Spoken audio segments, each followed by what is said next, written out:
Hello बच्चों, आज हम लोग बात करेंगे इलेक्ट्रोस्टैटिक पोटेंशियल एंड कैपेसिटेंस के लेक्चर नंबर 14 के बारे में। और यहाँ पर हम लोग डिस्कस करेंगे parallel and series combination of capacitors, यानी कि एक बार हम लोग कई सारे कैपेसिटर्स को लेंगे और उनको सीरीज में कंबाइन करेंगे और देखेंगे नेट कैपेसिटेंस निकल करके कितनी आती है। और फिर हम उन्हीं दो या फिर तीन कैपेसिटर को लेकर पैरेलली कंबाइन करेंगे और देखेंगे कि ओवरऑल नेट कैपेसिटेंस कितनी आएगी। तो शुरुआत करेंगे सीरीज कॉम्बिनेशन ऑफ कैपेसिटर से, उसके बाद पैरेलल कॉम्बिनेशन ऑफ कैपेसिटर पे चीज़ें खत्म होंगी।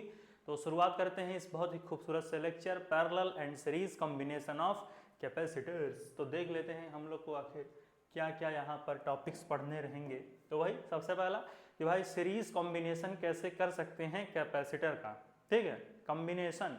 उसके बाद हम लोग देखेंगे कैसे हम लोग कैपेसिटर्स को पैरेलली कंबाइन करेंगे और फिर नेट कैपेसिटेंस किस तरीके से निकालेंगे, उन सारी कहानी को यहाँ पर हम लोग पढ़ेंगे।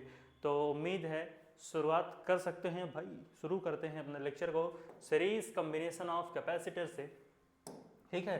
देखो सबसे पहले हम लोग बढ़िया सी बैटरी लिए और बैटरी से हमने पूरी सर्किट बनाई। सर्किट में कैपेसिटर लगाएंगे, पोटेंशियल वगैरह की यहाँ पर कहानी को बनाते हुए चले जाएंगे। तो ठीक है भैया, सबसे पहले हम लोग क्या करेंगे, सबसे पहले हम लोग चार्जेस लेते हैं और कैपेसिटर को अपने बनाते हैं। तो यहाँ पर हमने लिया जम, ठीक है, ये हमारी हो गई सर्किट। सर्किट जानते हो कि नहीं भाई? देखो यहाँ पर हम एक कैपेसिटर लेंगे। कैपेसिटर तो पता है कैपेसिटर मैंने पढ़ाया यार, 14वां लेक्चर है, अब तक तो पढ़ लिए होगे, ठीक है। तो चलो हम लोगों ने अपना कैपेसिटर यहाँ पर लगातार बनाया, ठीक है। तो ये हम लोग का हो गया पहला कैपेसिटर। इसका नामकरण कर दो C1, ठीक है, इसका नामकरण कर दे भैया C1, ठीक है। इसका नाम हमने रख दिया C1 और ये हमारा हो गया C2, ठीक है। तो इस तरीके से हम लोगों ने दो कैपेसिटर लगाए हैं, ठीक है।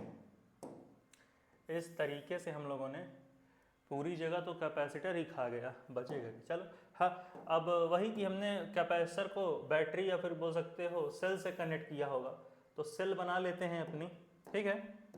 इस कैपेसिटर के लिए हम लोग सेल भी तो बनाएंगे। देखो ये इस तरीके से हो गया, ये पूरी सर्किट है जिसमें कैपेसिटर कनेक्ट है, ठीक है।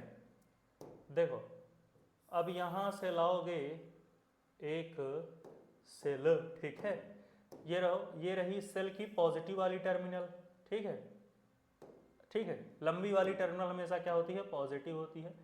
फिर एक रहेगी निगेटिव टर्मिनल, ठीक है।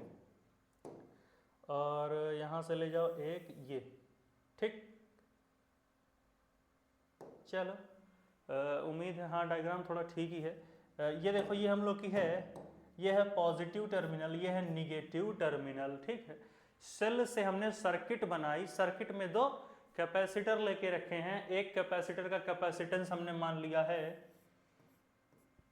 C1 और एक कैपेसिटर है, इसके कैपेसिटेंस को हम लोगों ने मान लिया है C2। तो इस तरीके से हमारे पास दो कैपेसिटर हैं। कितने बउआ? दो कैपेसिटर हैं, ठीक है। C1 C2 क्या, मान लो कि कैपेसिटर पे कुछ चार्ज होंगे, कैपेसिटेंस तो हम लोग निकाल ही लेंगे, ठीक है। इस तरीके से देखो हमने कहा कि जो हमारे पास दो कैपेसिटर हैं, दोनों कैपेसिटर पे कुछ ना कुछ चार्ज डिस्ट्रीब्यूशन होगा। अच्छा ये बताओ, ये जो कैपेसिटर लगे हुए हैं ये कैसे रखे हैं? सीरीज में ही तो रखे हैं। सीरीज का मतलब ये होता है कि बिना किसी बाधा के आपस में जुड़े रहें, ठीक है। अब यहाँ पे कोई एक्स्ट्रा तार या एक्स्ट्रा वायर लगी है क्या? सेम वायर से सब कनेक्ट हैं, सेम वायर पे लगे जा रहे हैं कैपेसिटर, लगे जा रहे हैं, सीरीज कॉम्बिनेशन। तो इससे एक चीज सीखे होगे, एक कॉन्सेप्ट होता है कि जब हम कैपेसिटर्स को सीरीज में लगाते हैं, जब हम क्या बोला, जब हम कैपेसिटर्स को सीरीज में लगाते हैं तो कैपेसिटर्स का जो चार्ज होता है वो सेम रहता है। यानी जितना चार्ज इस कैपेसिटर पे रहेगा उतना ही चार्ज इस कैपेसिटर पर भी रहेगा, ठीक है। चार्जेस जो होंगे यहाँ पर कैसे होंगे? चार्जेस यहाँ पर हमारे सेम रहेंगे, ठीक है। चार्जेस जो होंगे वो हमारे कैसे होंगे भैया? चार्जेस हमारे सेम रहेंगे। मान लेते हैं बैटरी की पोटेंशियल V है, तो देखो एक कॉन्सेप्ट होता है यहाँ पर कि जब सीरीज कॉम्बिनेशन में हम कैपेसिटर को लेते हैं तो charges remain same, charge remains same through out the capacitors. कि हर एक कैपेसिटर पे जो चार्ज होगा भैया वो तो सेम रहेगा, ठीक है।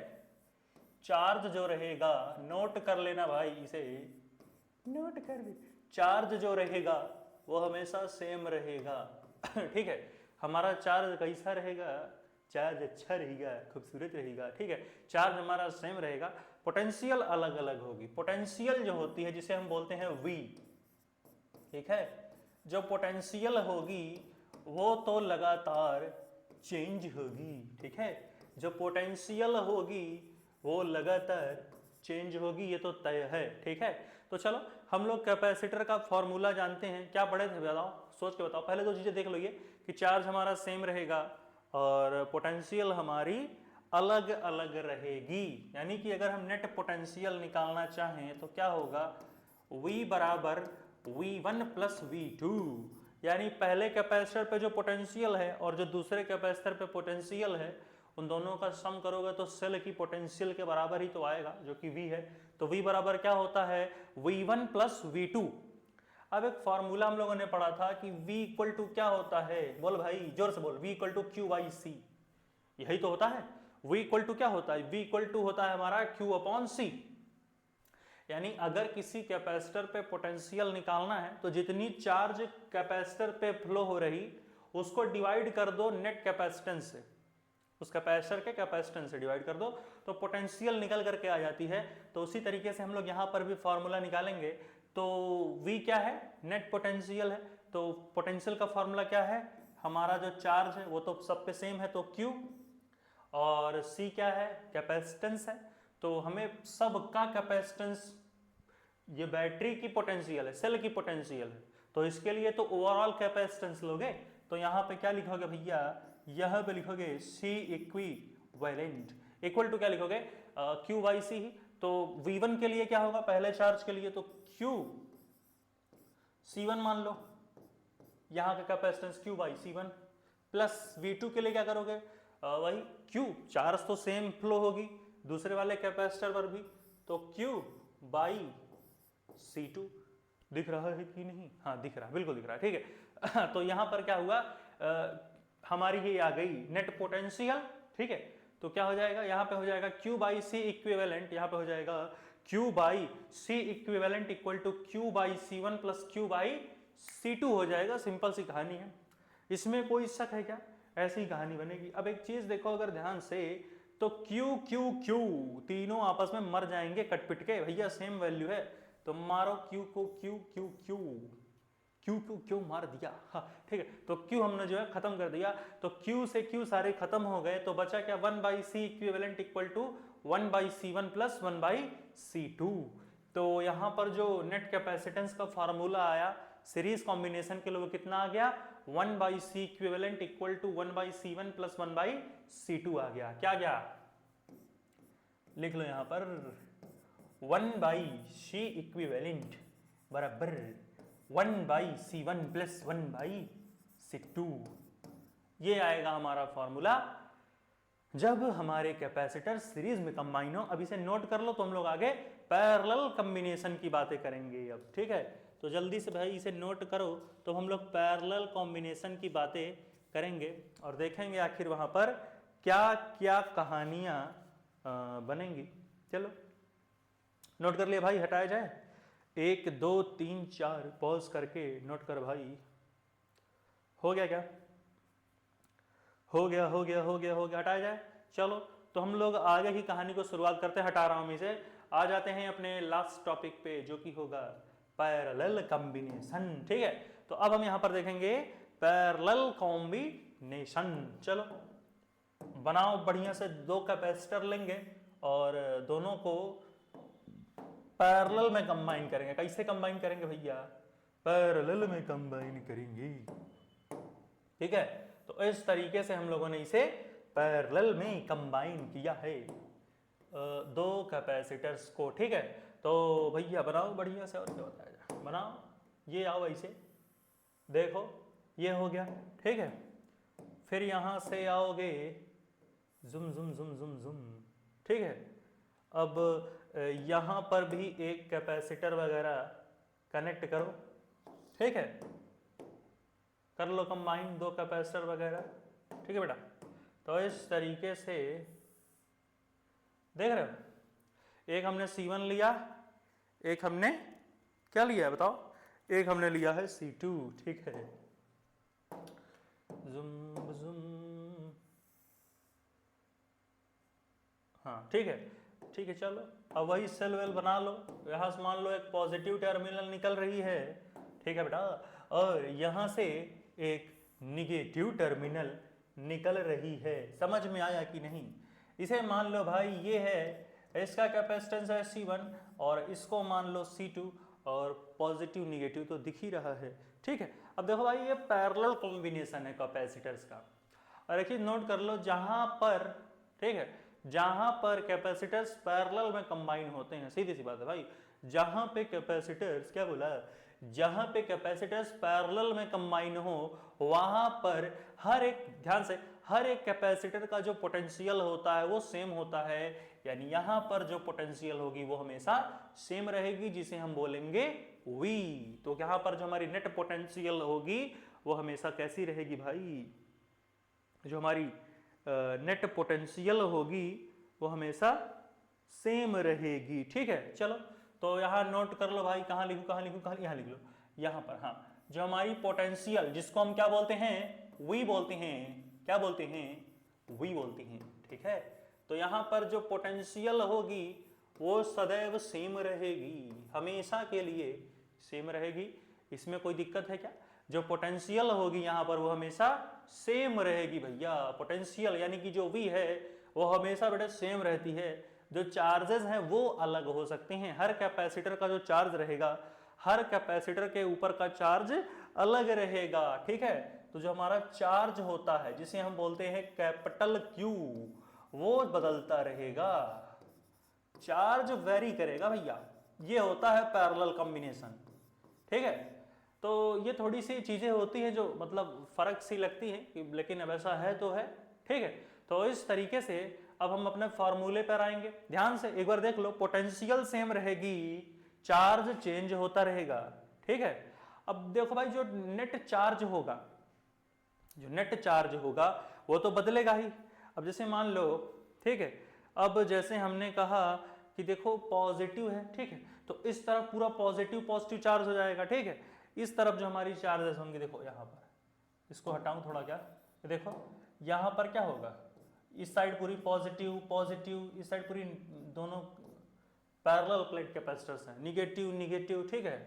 यहाँ पे क्या हो जाएगा, इधर साइड पॉजिटिव पॉजिटिव जमा हो जाएगा, इधर साइड निगेटिव निगेटिव जमा हो जाएगा। कोई इसी तरीके से तो कहानी बनेगी, पॉजिटिव पॉजिटिव निगेटिव निगेटिव, ठीक है। ये है C2, ठीक है। हाँ, तो एक तरफ पॉजिटिव हो गया, एक तरफ निगेटिव हो गया, ठीक है।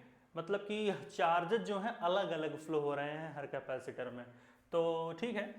नेट चार्ज के लिए क्या करो, एक को मान लो, देखो नेट चार्ज के लिए फॉर्मूला लगा लो, फॉर्मूला ये लगा लो, फॉर्मूला ये लगा ले बच्चे, ये देखो Q इक्वल टू लिखो, Q इक्वल टू लिख दो Q1 प्लस Q2, ठीक है। तो Q1 प्लस Q2। अब चार्ज का फॉर्मूला क्या होता है, क्या होता है बताओ, Q इक्वल टू हो जाता है C बाई V, ठीक है। तो जो चार्ज होता है, चार्ज का फॉर्मूला बनता है Q बाई CV, इसी पे कहानी पुट कर दो, खेल खत्म। देखो तो Q की जगह C बाई V, C की जगह C इक्विवेलेंट भी लिख सकते हो मेरे हिसाब से, क्योंकि ये नेट चार्ज की बातें हो रही हैं। तो Q1 की जगह क्या रखोगे, C बाई V ही तो रखोगे। तो Q1 किस पर है, C1 वाले कैपेसिटर पर है, तो C1 हो गया, और Q equal to C by V, तो मान लो यहाँ का पोटेंशियल V1 है। और Q2 के लिए क्या होगा, जिस कैपेसिटर नंबर 2 पर ही तो Q2 चार्ज है, तो C2 divided by capacitor number 2 का पोटेंशियल V2 मान लिया। तो यहां से चीजें बन गई, C equivalent equal to C equivalent divided by V equal to C1 by V1 plus C2 by V2। अब एक चीज अगर ध्यान से देखो, ठीक है, अगर यहाँ पर ध्यान से देखो तो पोटेंशियल तो सेम ही है, V1 प्लस V2 लेने की जरूरत क्या है भाई। पैरेलल कॉम्बिनेशन में जब हम पैरेलल कॉम्बिनेशन लेते हैं तो वहां पर पोटेंशियल तो सेम रहता है हर कैपेसिटर पे, तो V1 V2 की जरूरत क्या है, सीधा V रख लो, क्या दिक्कत है, दोनों में V इधर भी V मान लो भाई, इधर भी V, तो V से V सब मर गए आपस में, नीचे कुछ बचा नहीं, जो C इक्विवेलेंट आया वो C1 प्लस C2 हो गया, बहुत नॉर्मल। तो सीरीज कॉम्बिनेशन से भी सिंपल होता है पैरेलल कॉम्बिनेशन, ठीक है। तो C इक्विवेलेंट क्या बन गया, C1 प्लस C2 बन के आएगा। अब नोट कर लो इसे भाई, मैं हटा हूं 1 2 3 4। तो इस तरीके से सीरीज और पैरेलल कॉम्बिनेशन हम लोगों ने दोनों चीजें देख ली हैं, सीरीज और पैरेलल कॉम्बिनेशन में हमने दोनों चीजें देख ली हैं। तो देखो मेन क्या था, सीरीज कॉम्बिनेशन में हमारा पोटेंशियल चेंज होता था, ठीक है। सीरीज कॉम्बिनेशन में हमारा पोटेंशियल क्या रहता था, पोटेंशियल हाँ चेंज होता था। सीरीज कॉम्बिनेशन में पोटेंशियल चेंज होता था और पैरेलल कॉम्बिनेशन में पोटेंशियल सेम रहता है। सीरीज कॉम्बिनेशन में चार्ज हमारा कैसा था, सीरीज कॉम्बिनेशन में अगर देखोगे तो वहां पर चार्ज हमारा सेम रहता था, लेकिन पैरेलल कॉम्बिनेशन में हमारा चार्ज चेंज होता रहता है, ठीक है। सीरीज कॉम्बिनेशन में C equivalent 1/C1 plus 1/C2 equal to 1/C equivalent होता था, और पैरेलल कॉम्बिनेशन में C equivalent C1 plus C2 होता है। तो यहां पर इस लेक्चर को खत्म करते हैं। इसके बाद आएगा एक लास्ट लेक्चर कैपेसिटर पर, जहां पर हम लोग इलेक्ट्रोस्टैटिक पोटेंशियल एनर्जी से कुछ एनर्जी स्टोर्ड इन कैपेसिटर देखेंगे और force between two parallel plate capacitors देखेंगे। तो ये दो कॉन्सेप्ट और बचे हैं, उसके बाद कैपेसिटर खत्म हो जाएगा, फिर हम लोग शुरुआत करेंगे करंट इलेक्ट्रिसिटी। तो एक बार इसे देख के नोट कर लो, फिर हटाया जाए, 1 2 3 4 हो गया, हटाया जाए, चलो। तो बहुत बहुत धन्यवाद बेटा, यहाँ पर इस लेक्चर को हम लोग खत्म करते हैं। इसके बाद आएगा एक नया लेक्चर, तब तक के लिए पढ़ाई करते रहे, ऑल द वेरी बेस्ट। अगला लेक्चर हम बहुत ही जल्द आएंगे।